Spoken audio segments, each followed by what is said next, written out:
everyone has their thing at Costco that they always buy, right? Yeah, I totally get that. Like, what's the thing that you buy at Costco, even if you don't really need it? I mean, really? Mm-hmm. Well, I have a couple things, but saran wrap, like hands down. Okay. Saran wrap, All gotta right. get it. I guess it's probably called plastic wrap. Plastic wrap. And Romano cheese. There you go. Okay, and like I buy things like clothes and hot dogs, but mostly Wait, I've never seen you buy a hot dog ever. at the food court. Oh. I always get it, even if I'm not hungry. Right. But mostly I buy... Wine. That's right. So on that note, I have several Costco Kirkland brand wines that we need to taste and review. And this week, we are doing a Costco Kirkland Signature Côtes du Rhône Villages Challenge. How about that? Wow.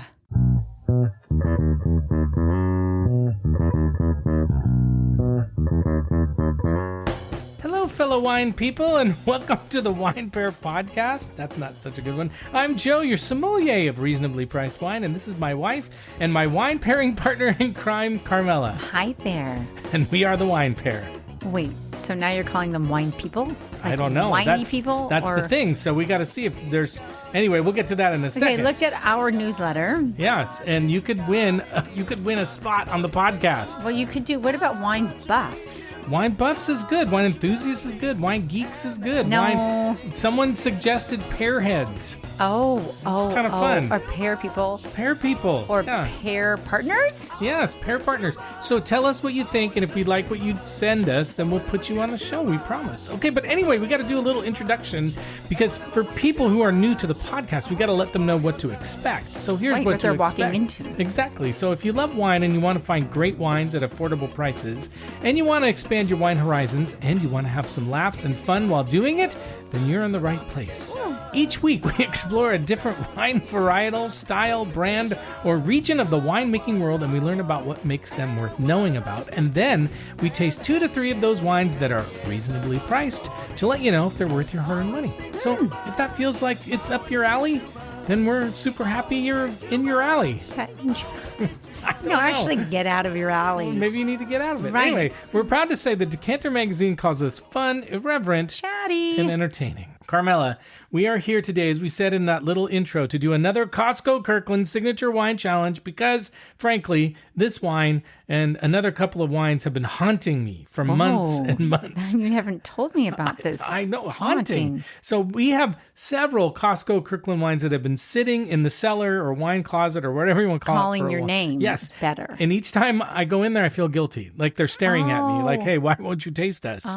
So we're going to do one of those wines today because I can't take the guilt anymore. Okay. So wow, now these wine bottles have personalities. They definitely do. Okay. But today we're going to taste the 2023 Kirkland Signature Côtes du Rhône Villages red wine. And we're going to see how it compares to a couple of other similarly priced Côtes du Rhône red wines. How's that sound? Love it. Okay, but before we get to that, we're going to talk a little bit about Côtes du Rhône red wines and what makes them special.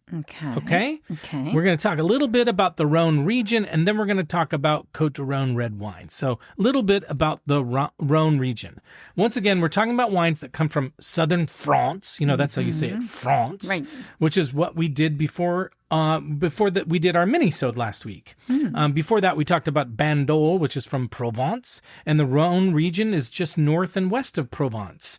Although Rhône is kind of inland, and it's not on the Mediterranean like Provence. And the Rhône River cuts the Rhône in two. I don't know if it cuts it actually like in two, but it kind of splits. Visualize that. That's right. Now, although the Côtes du Rhône AOC is the major winemaking appellation in Rhône, there are 31 some odd AOCs in the region, including well-known areas like Côte-Rôtie, Hermitage, and Saint-Joseph.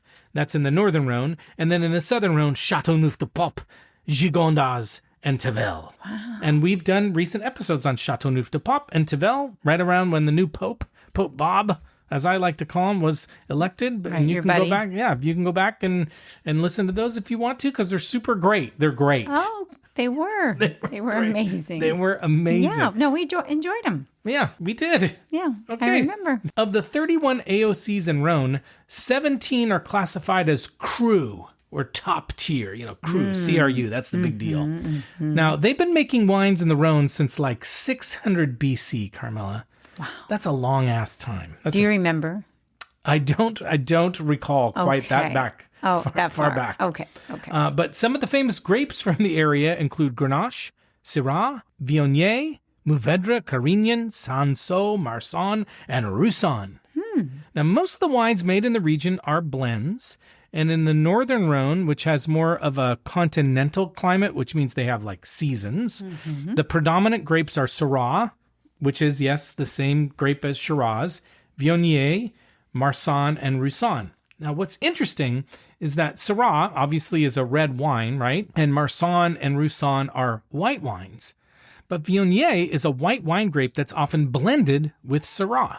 We've talked about this before. It's kind of interesting because you don't hear about that a ton.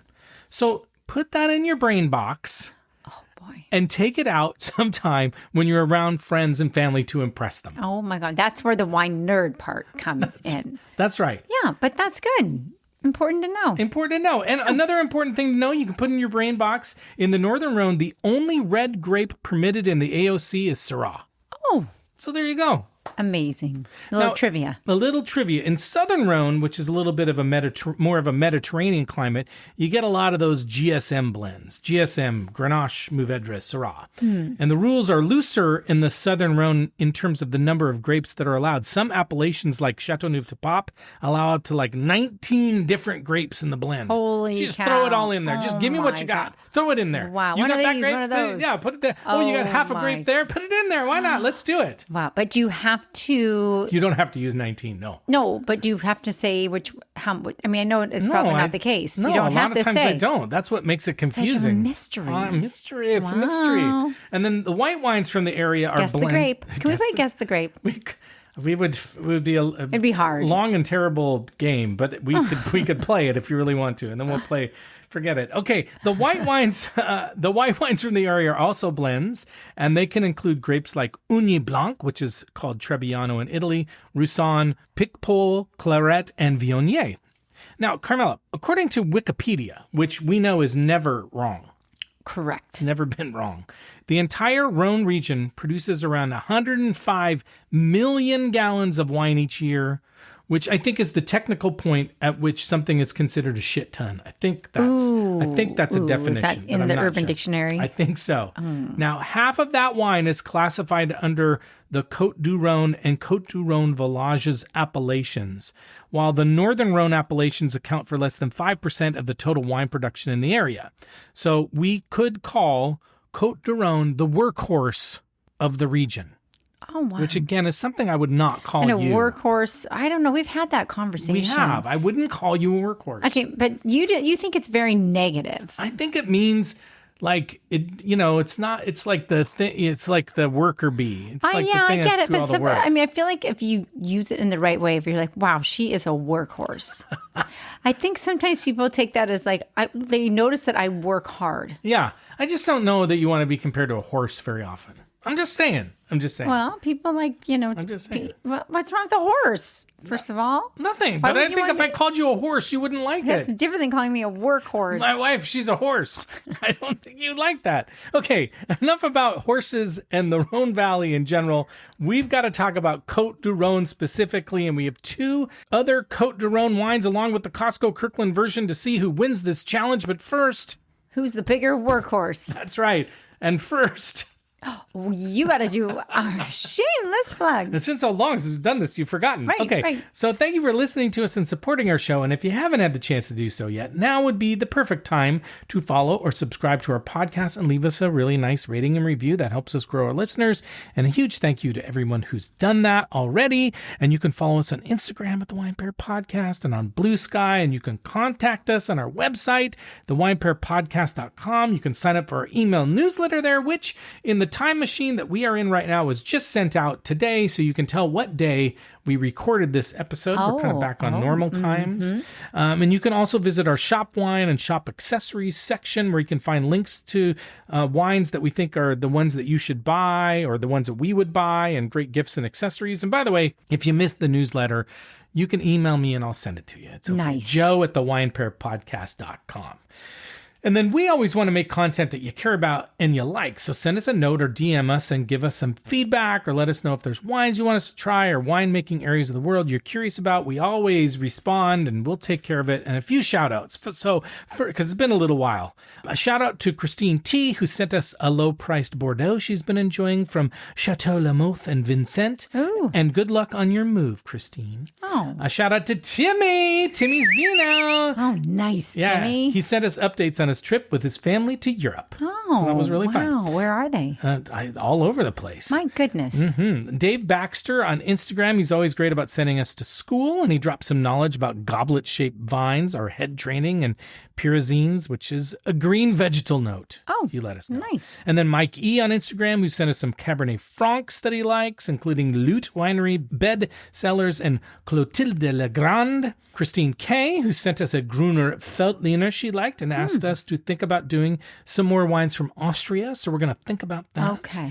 A shout out to Ryan J on Instagram, who reached out to us and gave us a candidate for the name of the tribe in our intro. So thank you for doing that, Ryan. Shout out to Maston and Corked on Instagram, who also sent us some candidates for names for our podcast tribe. Great. And a shout out to Janine Kaiser on Blue Sky, who wants to try the TJ's Bandel Rosé, and who let us know about a couple of other North Carolina wineries that an article in our newsletter left out that she loves. Stone Ash Vineyard and Overmountain Vineyard. So thanks for sending those along. And, Awesome. And like I promised, we put them in the podcast. In the pod. Wow. Are we in the pod? We're in the pod. Wow. And as we do every week, we'll tell you someone we think you should recommend the Wine Pair podcast to, because that's frankly the best way for us to grow listeners. And this week, we want you to recommend us to anyone who picked up a Côtes du Rhône wine at Costco and thought, what the is this wine? Okay, wait. That just doesn't come up very often. We're in the wine. Our listeners, our tribe, Carmela, I know, are but wine wait, people. And they may have picked up a Côtes du Rhône and said, what the is this? But you said that they need to say that. They need to tell the people who do that. Well, they may have had a friend, a Like family member, a brother, Costco, an uncle. And they're like, I don't know what the F this is. I picked it up at Costco. Well, or anywhere. And then you're like, ding, ding, ding. Yeah. I know. You should listen to the Wine Pair podcast. Because you're one of those people who picked up this effing bottle. That's right. And they'll tell you what the it means. Okay. So there you go. Okay. So let's do that, Carmela. Let's find out what the Côtes du Rhône village is and Côtes du Rhône is. All right. Okay. First, you should know that the Côtes du Rhône is France's second largest appellation behind only Bordeaux. Wow. So it's big. Mm-hmm. And while they've been making wine in the area for like thousands of years, in the 1600s, the first regulations were created to manage wine production on the right bank of the Rhône. Oh. And then in 1737, a royal decree declared that all wine barrels from the area had to be branded with the initials CDR, Côtes du Rhône. That's what that means. Oh, okay. To ensure quality. And now when the king says something's important, you got to do it. We don't want kings. We don't want kings. I wrote that on there. No really? kings. No kings. Yeah. Okay. But we digress. That okay. was 1700s. Different time. Different time. We don't need kings place. anymore. We just don't need them. We like democracy. Okay. The Côtes du Rhône covers about 125 miles, according to the interwebs, and it covers the cities of Vienne in the north and Avignon in the south.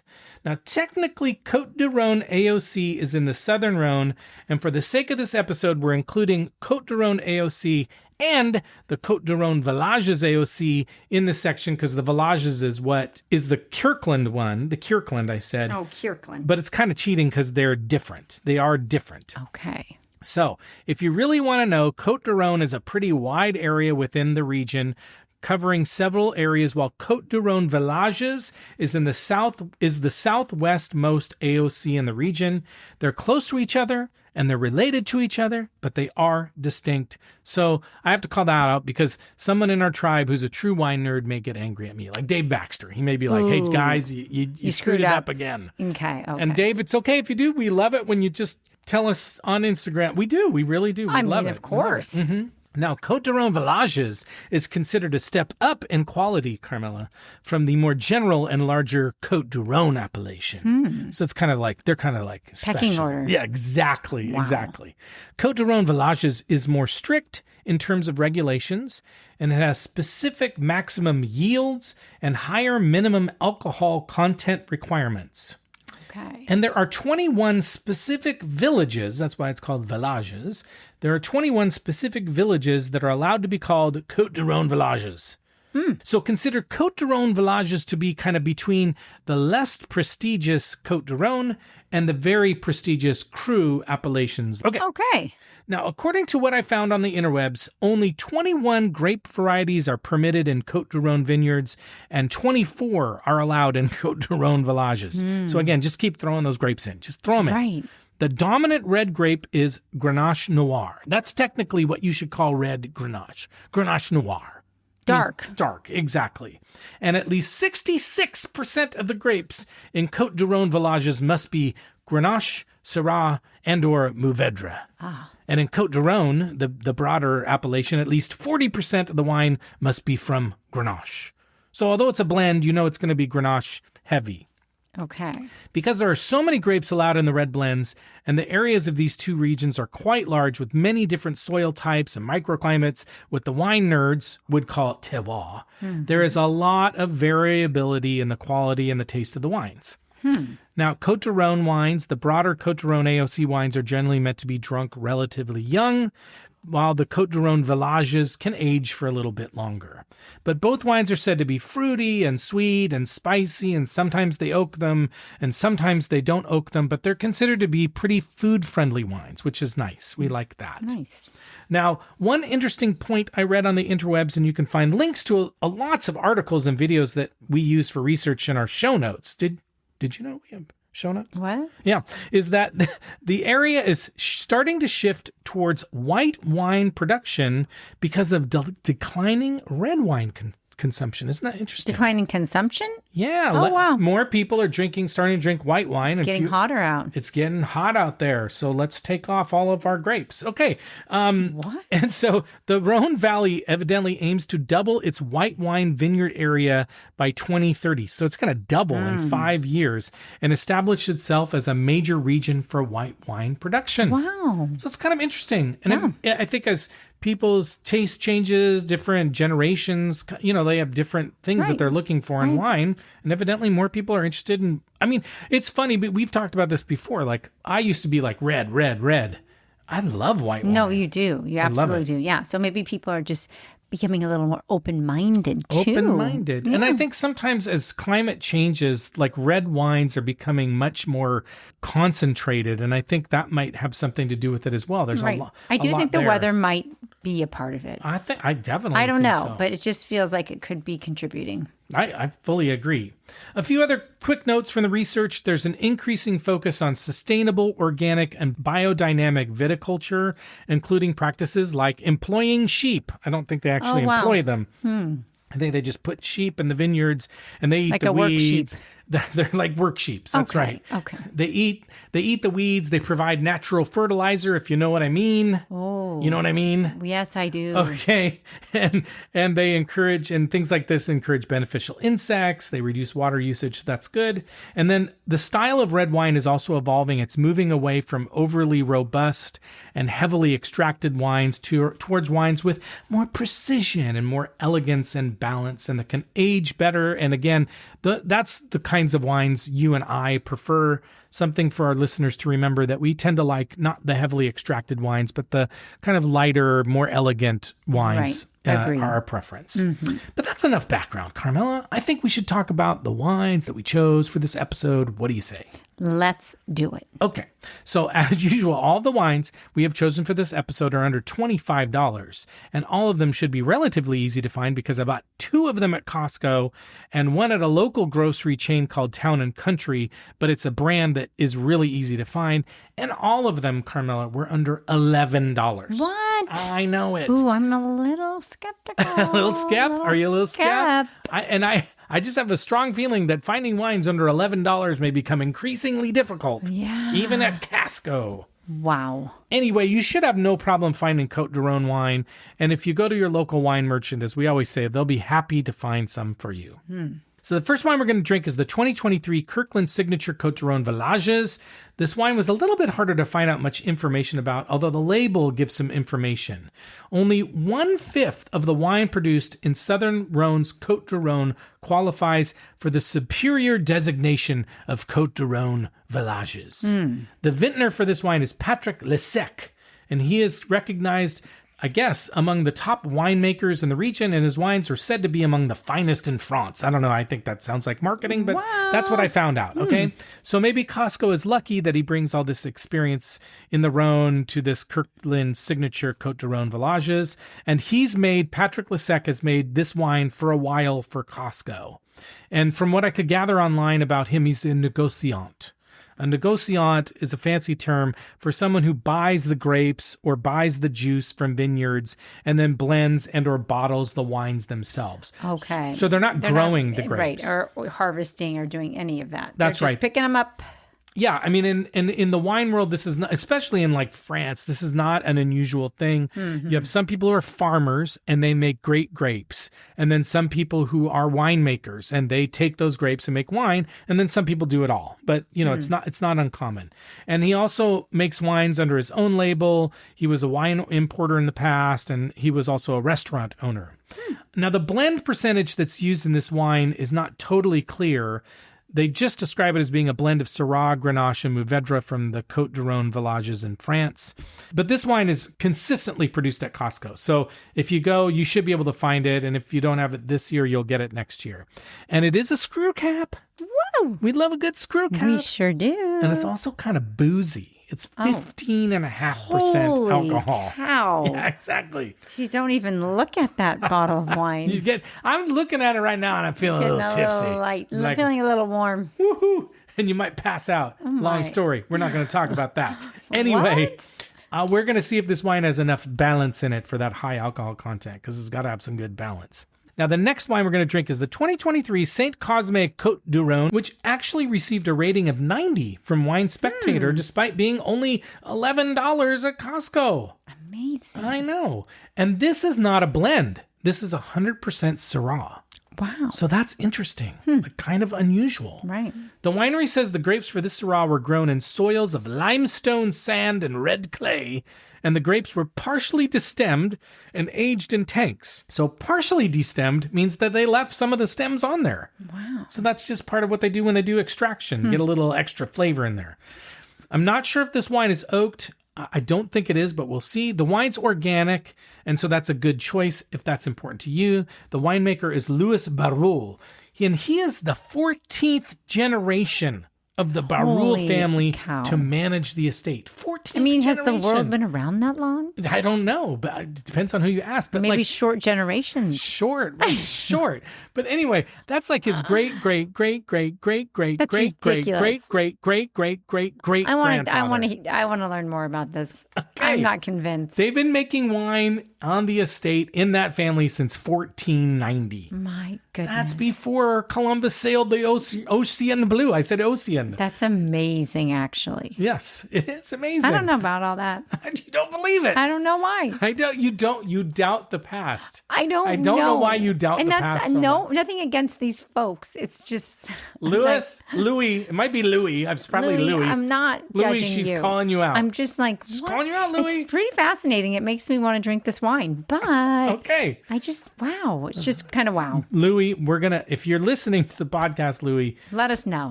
and we'll have a conversation. Are you a 14th generation? Is your great, and I'm not going to do that again. Okay, let's move on to our last wine, which is the 2022 Famille Perrin Côtes du Rhône Reserve. No, so this is a reserve. It's a blend of Grenache, Mourvedre, and Syrah, so it's a GSM, but I couldn't find the exact blend. But what do you expect for $10?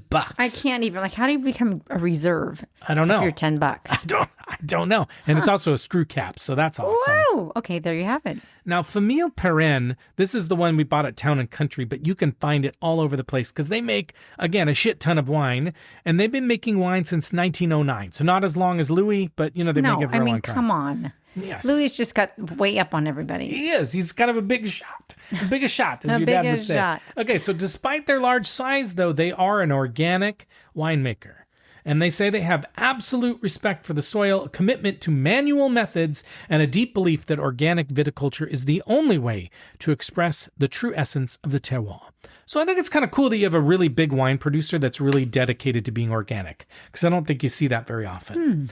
The winery said that they sort and de-stem the grapes. So they take the stems off. No stem. Nope. And they ferment them in temperature-controlled stainless steel tanks. They do pump-over extraction, which sounds dirty, but it's not. And then they rack the wine, which also sounds dirty, but it's not, and do a round of malolactic fermentation, which doesn't sound dirty, but it is. No, that's not true. Okay, I'm so confused. But Pump over, rack, I don't. These are just wine terms, people. Get your mind out of the gutter. Oh my goodness. God. What have you been reading? I don't know, but I wish our tribe wasn't so dirty. Okay, then they transfer part of the wine to oak barrels and part to stainless steel vats where they age for a year. So this is going to have a little bit of oak on it. A little bit of oak. And they marry the two. They marry the two. And I'm putting my fingers together in a way that doesn't make any sense and you can't see. No, and for whatever reason, it's making you feel like they're together. They're together. They're together. They bring them together. Maybe that's what it was.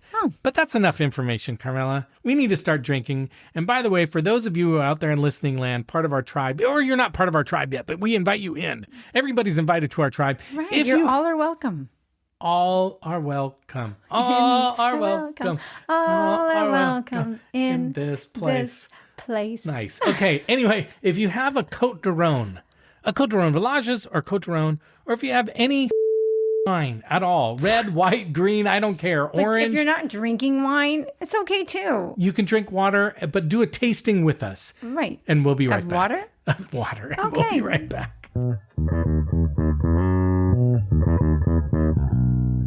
Okay, we're back and we're ready to try our first wine. This is the Kirkland Signature Côtes du Rhône Villages. It's from Côtes du Rhône, France. It's a 2023 vintage. It was $7.49 at Costco. 15.5% alcohol, enough to burn your eyebrows off. Holy cow. A blend of Syrah, Grenache, and Mourvedre. And Reverse Wine Snob gave it an 8.3. And Costco Wine Blog gave it an 89. But Carmela, before we smell and taste it, what would you say is the color? It's very pretty. Yeah. Yeah. I mean, it's bright. It's very bright. I think to me, it's more like burgundy red, which is a dumb thing to say, but it's like more red than purple. Almost. Yes, but it's it's kind of got a nice hue to it. Hue. I don't know who is Hugh is, but Hugh. it's very pretty. Yeah, I think it's pretty too. Yeah. What else would you say? No, that's what I would say. It's very pretty. It's very pretty. Okay, what are you smelling? Ooh. Well, it's kind of rosy, kind of a little bit of rose, maybe a little black pepper too. I'm definitely getting spice. Yeah. You know what I got? My first whiff, I was like strawberry pie. Oh. I got like strawberry pie, like a red fruit, but like I never with that make little strawberry pie. No, I don't really like it, but to me it reminded me of something like a pie. You know, there's that pie spice, baking spices. Pie baking spices. What do you mean, like cinnamon and cloves and nutmeg? Exactly. And that So kind of spice. So not as much black pepper. A little less, more like cinnamony. Yeah, I'm getting a little black pepper, I feel like. But, Okay. And a little bit of rose. Are you getting rose at all? For sure, rose, and a little cherry. It's quite aromatic, like some cherry on it, maybe some plum too. But it's red fruits to me. Yeah, for sure. It's nice. I think It smells really nice for how much alcohol is in it. That's what I was going to say. Yeah, it actually the alcohol is not overbearing in the smell, at least. In the smell. Now we'll see. It's pretty young, and we're going to taste it, and we're going to see what we think. Okay. It's nice. I'm getting cherry cordial. I am getting that alcohol on it. Almost like a rum ball. You know, like a chocolate rum ball, because there is kind of a hint of chocolate or mocha on it. I agree. But it's definitely coming. The alcohol is coming through, but in not an overpowering way. No, actually. But I can see a cherry cordial, kind of something chocolatey, and the cherry syrup in there. It's not syrupy. I mean, it's not a real dark, deep cherry taste to me. Really? Because I feel like I'm getting a little plum on it too. Okay. Like I am getting some richness in it. But okay. Spicy, a little spicy. Wouldn't you say a little spicy? I mean, it's from the Syrah. Mm-hmm. But it's juicy. It is sort of syrupy. Yeah, I think a little bit syrupy for me too. But I agree, like nice and not the alcohol. I agree with you. The alcohol is not overpowering. I think It's actually okay. The balance is pretty good, and I think it'd be pretty good with food. Oh, for sure. What food would you pair with this? What food would I pair? God, that was scary. Well, you were kind of getting really. I know, but that was like frightening. Was that like a horror show? Kind It's of. like the haunting bottles of wine in your cellar. Ooh, they were haunting me. Maybe that was the sound they were making. Yeah. I think with this, I think you could do, any type of red meat, right? It's definitely a red meat wine, but you could, I think for some reason this would be really nice with like a roast to me, like a pork roast, something fall-like. I was thinking the same thing, like a stew. It'd be really good with a stew. Like, I'm not sure I would want ribs, like barbecue ribs. Oh, I could do that. Oh, okay. I could definitely do that. Because you know why? Because I'm thinking of barbecue sauce. Like, I think something kind of sweet like that with it, sweet and spicy with it, would be really good. Okay. Yeah. Okay. I think this would be very good with barbecue, actually. Okay. Barbecue. Barbecue ribs. Or chicken. I think just that you're not buying it. No, you're not buying it. Not at all. I guess I had this whole, first I was like trying to figure out the vibe, and it was giving me a fall vibe. Fall vibe, Not yes. that you can't have ribs in the fall. True that. You can have them. You know, some places the fall, it's still warm. And I almost feel like, wait, it's true. It's Yes, true. Actually, yeah. here is not so bad. Not so bad. But no, I feel like you need to have something that's going to be like, I almost feel like when you make ribs and you finish them in the oven, there's a little bit of a different taste to them. They're a little less like meaty. They kind of fall off the bone. I could see that more. Like a pork rib, maybe? Yeah, for sure. Would be good. Yeah, no, I think so. I also think now that you're saying that, I could see some of those like more Mexican stews would be really good. Okay, what else? That's it. That's it. That's all I'm That's all going we're to eat. eating with this. That's it. Ever. No, that's it. No, I just think I agree with you. I think like rich dishes would be good with this. Yes. So let's rate this wine. As a reminder, on our rating scale, we rate on a scale of 1 to 10. We don't give half points. 7 and above means we'd buy it. 4 below means we are going to pour it down the sink. And a 5 or 6 means we'll drink it. We'll finish it, but we're not going to buy it. Okay. So what rating would you give this wine? You know, I really like this wine. Do you? Yeah. I'm going to give it a 7 for right now, but I might bump it up to an 8. Yeah, for me, it's definitely a 7. We'd recommend buying it. $7.50. That's an unreal. A really good deal. And look, we love Costco. We do.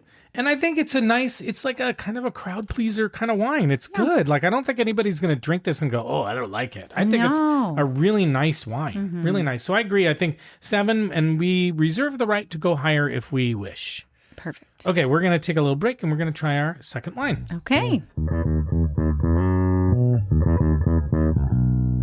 Okay, we're back and we're ready to try our second wine. It's the Saint Cosme. I don't know how to say it exactly. Côtes du Rhône. It's from Côtes du Rhône, France.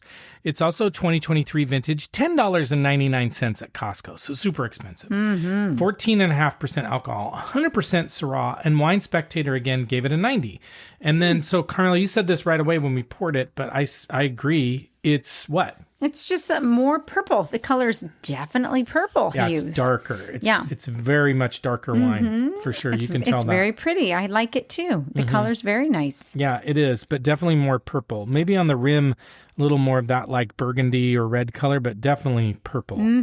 What are you smelling? Well, it's a little earthier. I thought the same thing. Oh my gosh, look at us. And even Vegetal. maybe, I would say even a little tomato or vegetable. Or like you grass said. or something. Yeah. It smells like grass or herbs or something. I'm not getting as much fruit on it. Maybe, I almost had this whiff of like a cherry Twizzler. Like cherry candy. Yeah, a little bit, yeah. Like there's something sweet on it. But not really fresh fruit. No, not a fresh fruit. Almost like a candied fruit. Okay. Yeah. Yeah, for me, the earth and dirt, vegetable, that is coming through more for me on this, just on the scent anyway. Yeah. Okay, well, let's try it. Let's taste it. Pretty tannic. It's much more tannic than the other wine. I would just say again, it's like it's got nice mouth feel. I like the way it feels in the mouth, but I'm not getting a ton of flavor. I'm not really either on this one.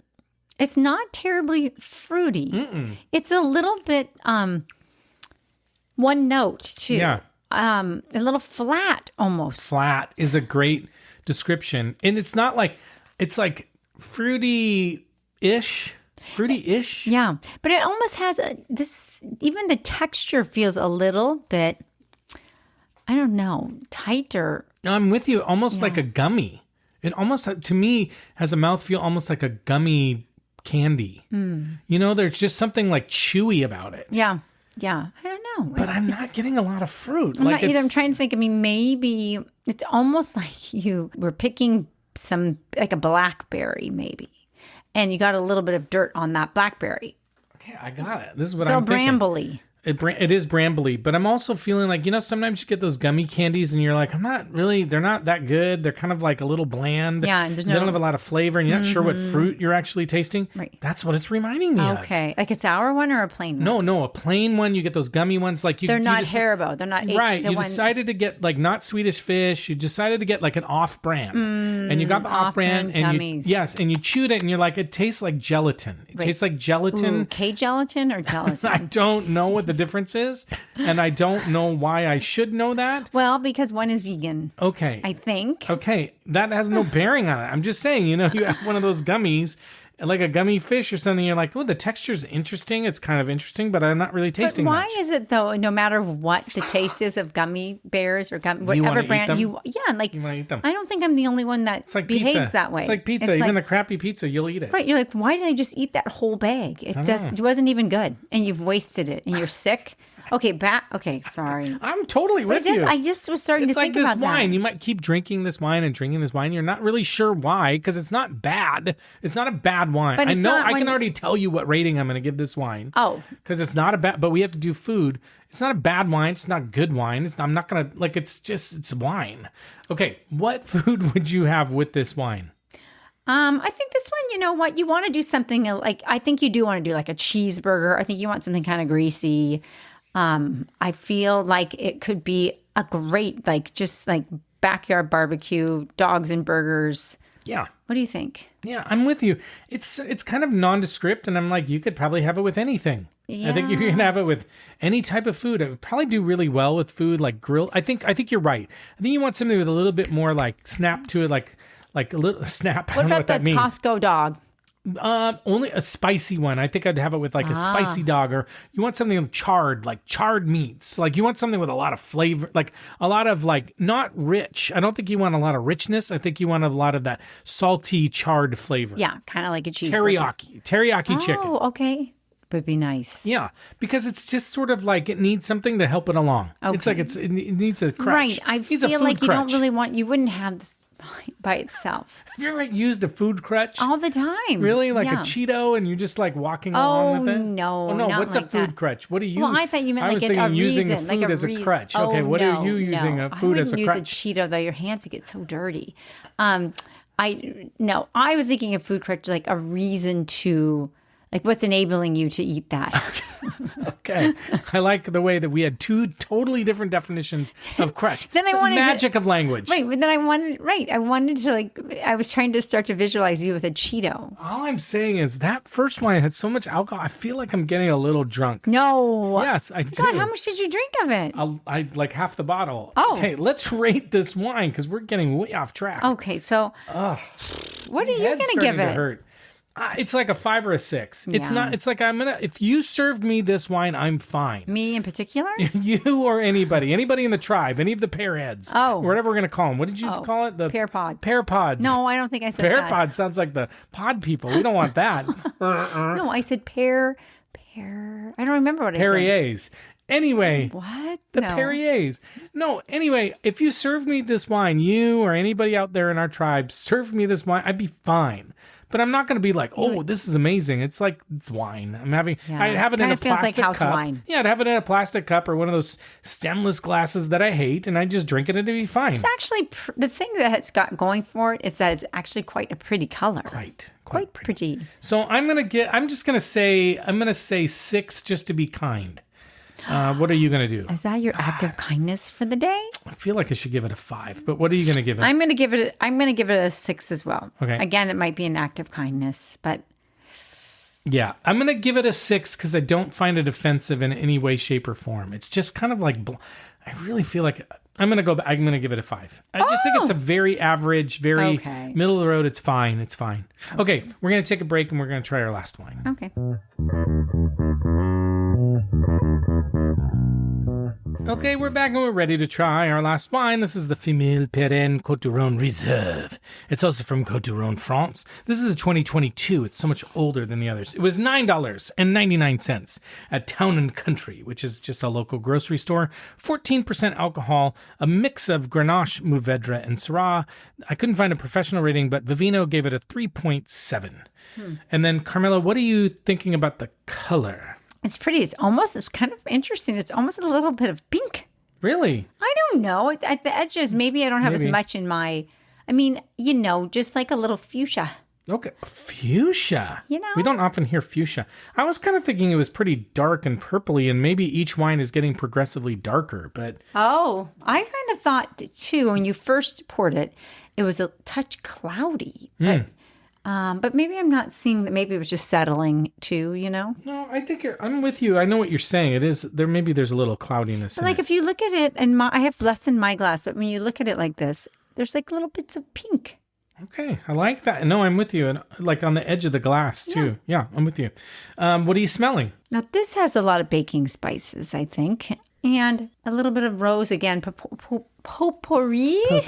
Yeah. Okay. Again, I'm not getting a ton. Maybe some like raspberry. Not again, but maybe some raspberry in it. That's what my first smell was again strawberry, and I think you're right, raspberry, but almost like a jam, like a raspberry jam. I'm not sure if it's quite fresh. Like a fresh fruit flavor, right. But like jammy. But I was definitely getting strawberry or raspberry, or some sort of red fruit. Okay. But I get the spice for sure. Almost a little smoky, almost a little gunpowdery. More than the other ones. For sure. Mm-hmm. Now, this one was oaked. So I think that some of that is coming through as well. Okay, let's... What? You've got a perplexed look on your face. Maybe a little cranberry or something kind of like box juice or like bag juice. The box juices and the bag juices? I'm aware of them. I'm just wondering if other people use that term. Like we'd say to the kids, do you want a box? Bag juice or box juice? Or no, like, do you want a box juice? Like instead of saying you want a Capri Sun, we'd say, do you want a bag juice? Okay. Do you know what I'm talking about? I was in the same house. Wait, right, I know. Okay, but we wouldn't call them like by their brand first name. names. We wouldn't call them by their first name. So it has a little Christian bit of names, has a little bit of a bag juice on it. It's just like plasticky, a little plasticky. You know what? I'm getting a little bit about what I'm feeling. What you're throwing down here. I did. Oh boy, snorty. But I am getting that little bit of plasticky, almost Band-Aid on it. Tiny bit. Just a touch. Okay. All right, let's taste it. Okay. Now, you shouldn't have put that thought in my head.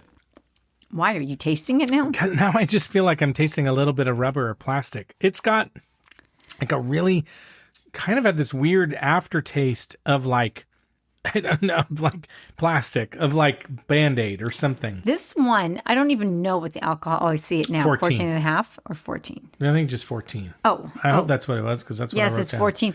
This tastes the hottest to me. I agree. The most alcoholic. Yeah. Least balanced. I agree with that. Interesting. What flavor? I'm getting some of this juice. Like I feel like it's like to me it tastes like a grape candy. Grape candy. Okay.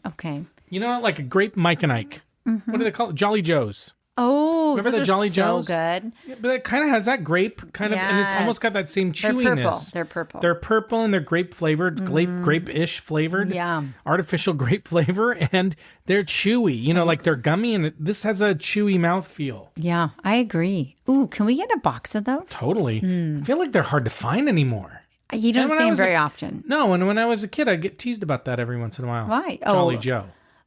But Jolly Joe was also the ice cream person. I don't know. You're right. No, you're right. Didn't we? We used to call him Jolly Joe. Yeah, well, I think that was what was on those weird trucks.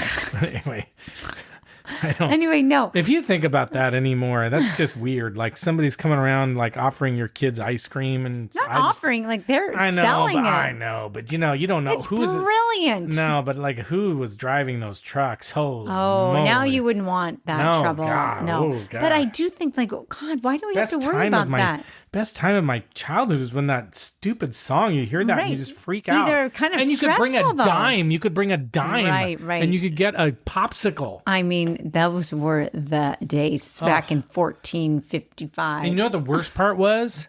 When you'd hear it and you're like, and then you'd hear It's stressful. Yeah, and it would get louder and louder, and then it'd get quieter and quieter, and you're like, we missed it. Yes, we missed it. yes. And you're we like, learned about the Doppler effect as children, and we didn't even know it. Truly. It was science. In action. It was happening right in front of our very and eyes. it kind of, as it goes away, it gets goes down in octave sound. It's a little sad. It's a little sad when it goes away. It's so, and you cannot. I mean, it's hard to spy that. Like when you're running up and down the streets and you're like booking from street corner to street corner.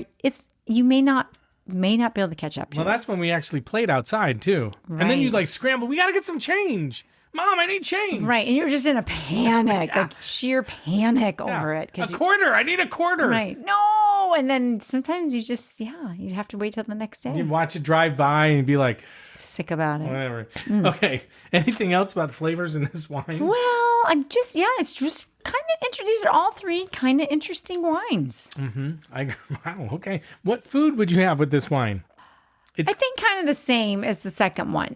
What was that about? Nothing. I'm just like Jolly Joe's. I'm getting like a grape candy. Do you want ice cream with this? No, not ice cream. I'm getting a grape chewy candy. Anyway. Like a popsicle? Mm-hmm. Grape popsicle? Mm-hmm. Yes, it tastes like a grape popsicle. A little bit. Carmela, that's a good one because you know that artificial flavor is a little sometimes chemical-y too. Right. Yeah, there is a little bit of a Band-Aid or plastic on this. Exactly what it tastes like. A grape popsicle. That's so good. Oh, I'm so glad. That was good. I wasn't really thinking about that, but now, I mean, now that you said it, pretty much. You got to sit with it, sister. Okay, what food? You said, what would you have? I'm thinking the same thing. You need something like the teriyaki chicken. Are you drunk or are you going to fall asleep on me? Don't fall asleep on me because I don't know how to end this thing. Wait a minute, buddy. You got the script over there. She doesn't know how to work the machine. Okay, right. I'm with you. Same foods, whatever. I think so. More like a cheeseburger or something big. Wow, it went right to your head. Right to my head. Okay, what rating are you going to give this wine? God, I almost like it. I'm going to give it a 5. Yeah. You know what? I'm going to give this one a 5, and I'm going to go back and give the other guy, I'm going to go back and give him a 6. Wow. And I think I'm going to go back and give the first one an 8. I'm going to too. Yeah. Let's do that. Really good wine. Yep. Like really good. And for the price, it's ridiculous. Yeah. I mean, that's the thing. And it was just like a marked difference between the first bottle and these second ones. 100%. Yeah, second 100%. And third one. Mm-hmm. Okay, let's talk about the taste profiles. Which of these wines are you finishing tonight? Sorry. I think we're going to fight over the first one. The Kirkland. Woo! Kirkland. Go Kirkland. Okay, taste profiles expected from Côtes du Rhône. In general, juicy with notes of red cherry, black plum, blackberry, blackcurrant, and raspberry. Spicy undertones like black pepper and herbs like lavender and sage. Medium-bodied, smooth texture, balanced tannins.